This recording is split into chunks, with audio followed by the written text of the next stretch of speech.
31 जनवरी को Catholic church saint John Bosco का पर्व मनाता है, जिन्हें प्यार से डॉन बॉस्को के नाम से जाना जाता है, जो एक पुरोहित, शिक्षक और सलेशियन मंडली के संस्थापक थे। सेंट जॉन बॉस्को ने अपना पूरा जीवन युवाओं, विशेषकर गरीबों और हाशिए पर रहने वाले लोगों की शिक्षा और आध्यात्मिक गठन के लिए समर्पित कर दिया। उनके नवीन तरीकों ने युवाओं की सेवा करने के चर्च के मिशन पर एक स्थायी प्रभाव छोड़ा है। आज सलेशियन परिवार उनकी विरासत को जारी रखे हुए है। दुनिया भर के स्कूलों, युवा केंद्रों और मिशनों में काम कर रहा है। युवाओं को उद्देश्य, विश्वास और खुशी के साथ जीने के लिए प्रेरित कर रहा है। जॉन बॉस्को का जन्म 16 अगस्त 1815 को इटली के कैस्टेलनोवो में एक गरीब किसान परिवार में हुआ था। जब वह केवल 2 वर्ष के थे तब उनके पिता की मृत्यु हो गई, जिससे उनकी मां मार्गरेट बॉस्को उन्हें और उनके भाइयों को अकेले पालने लगी। छोटी उम्र से ही जॉन को पुरोहिताई के लिए आह्वान और युवाओं के लिए विशेष प्रेम महसूस हुआ। वृत्तीय संघर्षों के बावजूद उन्होंने अपनी शिक्षा जारी रखी। अपनी स्कूली शिक्षा का खर्च उठाने के लिए अक्सर विभिन्न नौकरियां की। 1841 में एक पुरोहित नियुक्त किए गए। डॉन बॉस्को ने ट्यूरिन में अपना सेवा शुरू किया, जो औद्योगिकीकरण के कारण तेजी से विकसित हो रहा शहर था। इस विस्तार ने सामाजिक चुनौतियों को जन्म दिया, खासकर युवा लड़कों के लिए जो अक्सर बेघर, बेरोजगार और शोषण और अपराध के प्रति संवेदनशील थे। डॉन बॉस्को ने उनकी दुर्दशा देखी और प्रतिक्रिया देने के लिए मजबूर महसूस किया। सेंट जॉन बॉस्को ने अपनी शिक्षा प्रणाली के साथ युवाओं में क्रांति ला दी, जो 3 स्तंभों पर बनाई गई थी: कारण, धर्म और प्रेम पूर्ण दयालुता।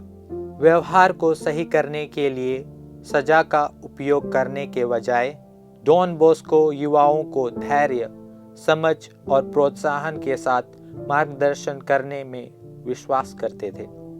उन्होंने सुरक्षित वातावरण बनाया जहां लड़के सीख सके, काम कर सके, खेल सके और विश्वास में बढ़ सके।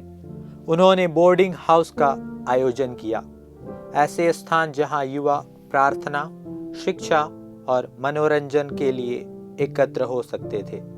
ये बोर्डिंग हाउस ऐसे घर बन गई जहां युवाओं को प्यार, सम्मान और महत्व महसूस हुआ।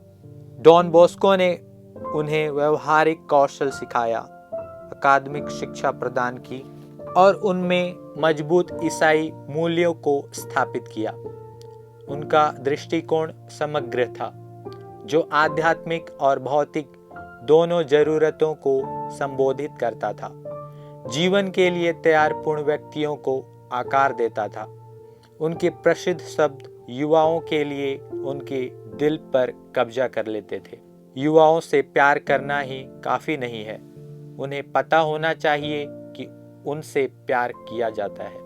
अपने मिशन को जारी रखने के लिए अधिक संरचित दृष्टिकोण की आवश्यकता को पहचानते हुए सेंट जॉन बॉस्को ने 1859 में डॉन बॉस्को के सलेशियन की स्थापना की। सलेशियन मंडली शिक्षा और व्यावसायिक प्रशिक्षण के माध्यम से गरीब और परित्यक्त युवाओं की सेवा के लिए समर्पित थे। बाद में 1872 में सेंट मैरी माजरेलो की मदद से उन्होंने daughter of Mary help of Christian की स्थापना की, जो युवा लड़कियों को शिक्षित करने और उनके उत्थान के समान मिशन वाली महिलाओं के लिए एक मंडली थी। आज सलेशियन परिवार, जिसमें पुरोहित, भाई शामिल हैं, बहनें और सामान्य सहयोगी, 130 से अधिक देशों में लाखों युवाओं की सेवा करते हैं। स्कूलों, तकनीकी संस्थाओं, अनाथालयों और युवा केंद्रों में डॉन बॉस्को के दृष्टिकोण को जारी रखते हैं। सेंट जॉन बॉस्को की विरासत ने युवाओं की सेवा करने के चर्च के मिशन को गहराई से आकार दिया है। उनके शैक्षिक दर्शन ने न केवल बौद्धिक विकास बल्कि आध्यात्मिक और नैतिक विकास पर भी जोर दिया।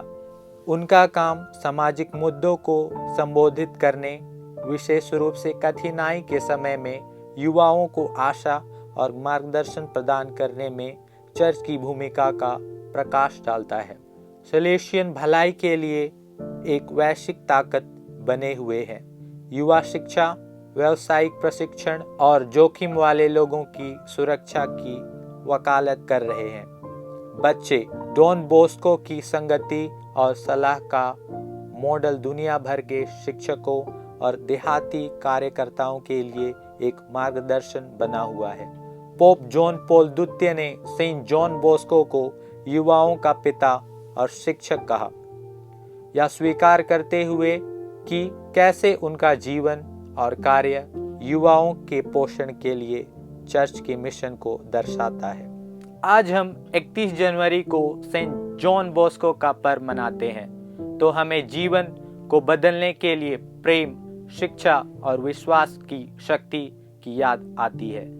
युवा लोगों, विशेष रूप से गरीबों और हाशिए पर रहने वाले लोगों के प्रति उनका समर्पण हमें हर बच्चे में ईसा मसीह का चेहरा देखने और करुणा और आशा के साथ उनके विकास में निवेश करने के लिए कहता है। सेंट जॉन बोस्को का उदाहरण हमें अपने समुदायों में युवाओं का समर्थन करने के लिए प्रेरित करता है, उन्हें अपने उद्देश्य की खोज करने और ईश्वर के प्रेम में आनंदपूर्वक जीने के लिए प्रोत्साहित करता है।